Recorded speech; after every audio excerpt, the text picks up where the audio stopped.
Councillor Frank Pullia ran for mayor in the last civic election. He came in second in a field of 11. NetNewsLedger got the chance to sit down with Frank, now as a private citizen and community activist. It's James with NetNewsLedger, and joining me in our temporary studio today is former Councillor Frank Pullia. Frank, welcome. Hi, how are you? It's nice out. We're into February. We've got through, I think, maybe... Well, I know they always used to say it's a federal issue, but... The bulk of the winter. The bulk of the winter. The days are getting longer. The days are getting longer. And after the minus 40 of the last couple of weeks, minus 20 looks balmy. Oh, minus 8, I don't need gloves. It's been like that. We're good. The civic election is over, of course. You put up one heck of a campaign against Bill Morrow. You fell a little short. And 11 other candidates. And 11 other candidates. Yes, a very busy piece for mayor. What are you doing now? I'm enjoying life, spending time with family, friends, and, catching up on a few things with my business. I'm a business consultant. I've done a lot of work over the years in the region, in our community. So I'm focusing on that, but also involved in the community very much. I'm sitting on a couple of boards that I stayed on over the years. I've been always very much involved in our community, volunteering on different boards, and the one where I'm sitting on right now is the Workforce Planning Board, North Superior Workforce Planning Board, because there's a tremendous need for training, retraining, making sure that our workforce is ready, willing, and able to get a job when investments come into town. And our employment right now is back to the levels of 2003. 65,000 people are now working in Thunder Bay. Our unemployment rate is down to 5.2%, but they still need to improve things. Okay. And that's what I'm still enjoying doing that. Now, you're looking a lot more rested probably than most of City Council after a month of them coming through, putting together a budget, having the deputations, having those late night sessions. Do you think they did a good job? I'm positive about the future of Thunder Bay, and it's never easy to balance the needs of the community, the needs and wants with limited resources. It's a balancing act. And any time that you can bring in a budget increase, tax increases at or below 2%, it's a good day for the citizens and the taxpayers of Thunder Bay. So overall, good job.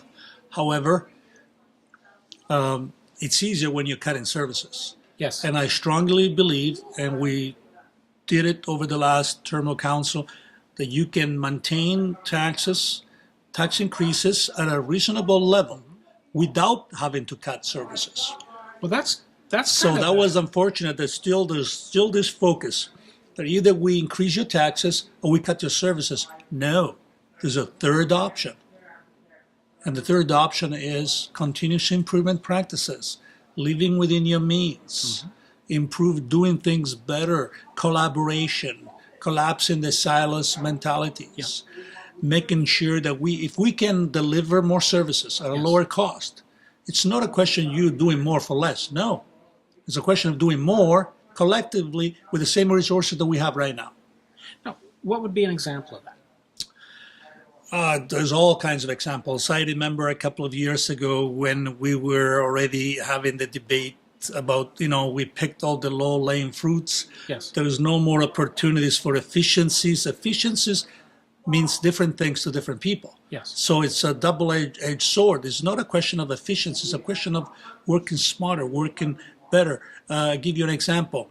I remember some of my recommendations, because I didn't put a resolution on the table.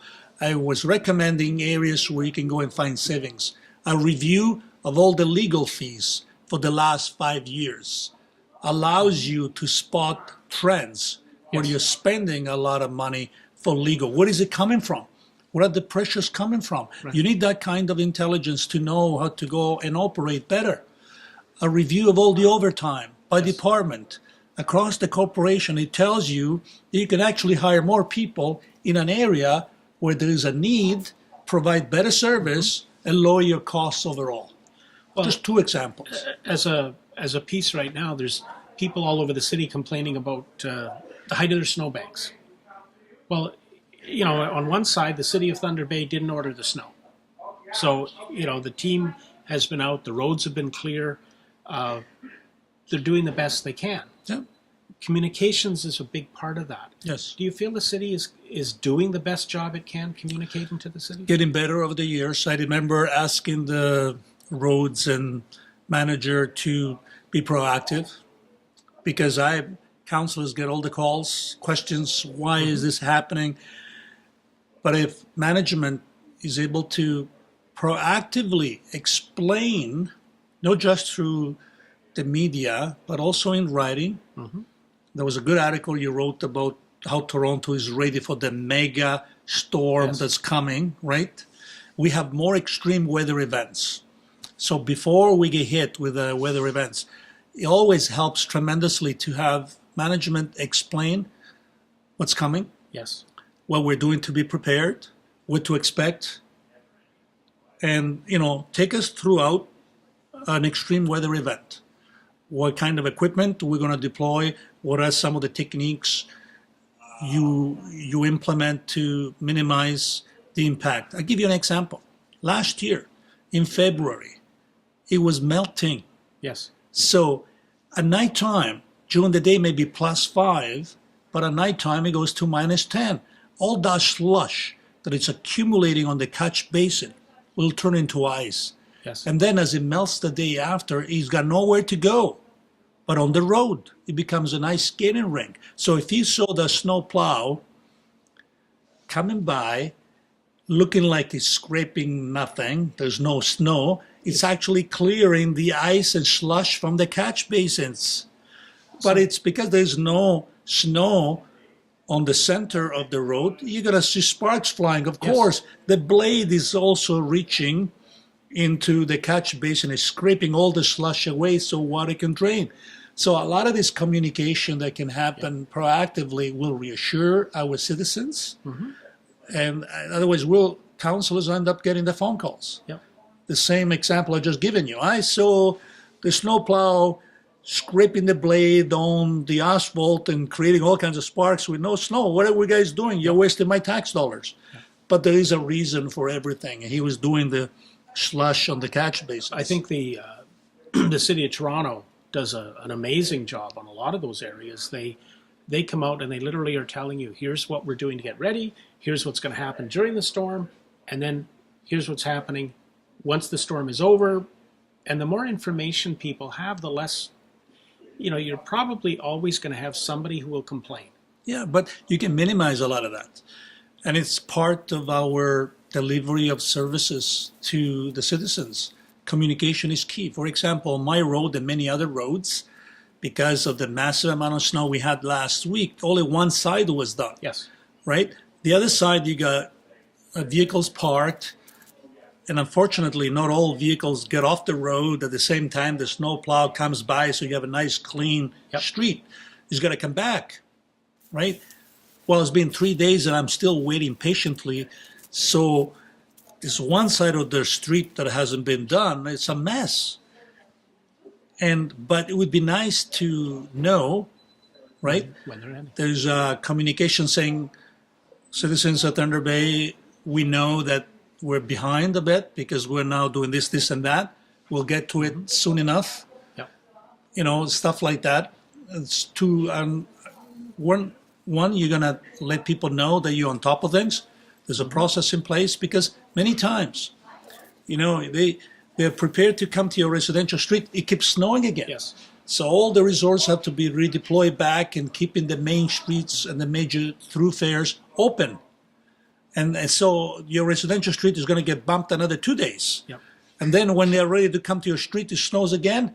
Guess what? You're going to be bumped 3 more days. Well, But it needs to be explained why. They're not like they forgot about you. They got to keep the main streets open first, and then the bus routes open, and then residential streets. now the fun part is, before I moved back to Thunder Bay 10 years ago, I lived in Edmonton. And in Edmonton, they don't even plow residential streets. You literally, if you ever wonder why Westerners drive four-wheel drive pickup trucks, it's because if they live in the city and want to get around. And the same in Winnipeg. And it's Winnipeg and Brandon, outside Winnipeg. I remember having a friend of mine who moved over there, and I went to visit him and his family. The streets hadn't been done at all for about 2 months. Yeah. So you're right. A low floor car will be scraping the bottom. And I'm going, and you used to complain about Thunder Bay. So, we still do the sidewalks. There's a lot to be thankful for. Yeah. And as much as we like to complain when it's our right to do so, communication goes a long way. And I appreciate that you, James from NetNewsLedger, you have always been keen in providing our citizens with good information. You go out of your way to interview management of the city, elected officials, myself now. You did an exit interview with some of the other candidates that didn't get in to get their perspective. That's all healthy. Many times without the proper information, we come up, we fill the void with our worst fears. Human nature, and that's why communication is so important. This is something I think in Thunder Bay that we can do better, and that's when you're talking about things with the Workforce Planning Board, it's probably one of Thunder Bay's best kept secrets, but they do a lot of very positive projects and research and putting things together. Exactly. The Immigration Forum. Yes. There are many people that when they hear immigration, they get the wrong connotation. We're not talking, there's so many different parts of it. And we have to be clear what we're talking about, because a lot of people get defensive and we don't need somebody else to come in, take my job. Well, first of all, many employers are having a hard time finding skilled labor. Frank, it wasn't just the skilled labor. Not even the skilled, even the truck drivers. Yeah. You can't get any truck drivers, right? The college is offering programs to train people to drive a truck. You want a job? Become a truck driver. Good pay, fairly safe, a lot safer than it used to be because of the equipment and all the technology that's available to us now. This is the part I found at the planning, the meetings on the immigration forum, was that trying to find a chambermaid in a hotel, counter staff, or cashiers. Those jobs are taking 90 to 100 days plus to fill in Thunder Bay. And people are coming to this country and filling those jobs and loving them and working hard. Another thing that needs to be explained, that the way the system works in Canada, you cannot bring someone from outside unless that job was posted across the country and there was nobody in Canada available to do that job. And believe it or not, there are many instances where it happens. There may be someone available in Vancouver, but they don't want to move here. It happened at the mill in Terrace Bay. They were almost forced to shut down. They needed 7 or 8 technical staff to run some of the machinery. They couldn't find anyone. There were people available in Vancouver, didn't want to come here until the government, they had to bring someone from Europe they had the technical expertise to deal with some of this equipment. And they had to go through immigration lawyer, they had to go through all kinds of stuff to be able to bring those resources that allow them to expand, keep the mill open, and hire hundreds of other people. Yes. Many employers, many companies in Thunder Bay and region are telling us now that they cannot expand. They have to give up projects that would allow them to hire additional people because they may not be able to find specific skills. Yeah. And without that skill, they cannot expand their operation. So when we talk about immigration, we have to understand what we're talking about. It could be from the region. It doesn't have to be from Europe.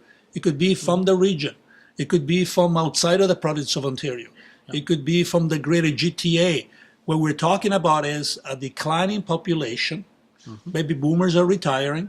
We can't find enough personal support workers to take care of our seniors in the long-term care beds of St. Joe's. St. Joe's is paying for the tuition fees for people who want to become nurses, so personal support workers. The college has a program. They'll pay your wages, your tuitions. Yep. And the average wage is $21 an hour. And they can't find enough of those people. Those are some of the challenges we're facing now as a region, a city. And this is the one that struck me with going to different events with the planning board, the immigration forum, and I welcome you. If you haven't seen the videos, we have them online from the forum. Become informed. from the events that are happening here in the city. And Frank, when we're talking, there's always that you've got this huge enthusiasm for Thunder Bay, and it just doesn't go away. And I want to thank you for coming in. Oh, thank This you. was just super, and I would invite you Anytime, back James. anytime. Anytime, you. I'll be happy to. I love to talk about the opportunities. We got some challenges, of course, and we need to talk about those because we need to understand what we're dealing with so that we can collaborate at a different level to overcome whatever challenges we may have. Because I believe the future of Thunder Bay and region is bright, but we need to collaborate and we need to understand what we're dealing with. So Thunder Bay is known for that anyway. We have always overcome our difficulties, come ahead stronger than ever. And that, Thunder Bay, is the message for today. We're going to come through anything that faces us down. We're going to succeed. This is James with NetNewsLedger.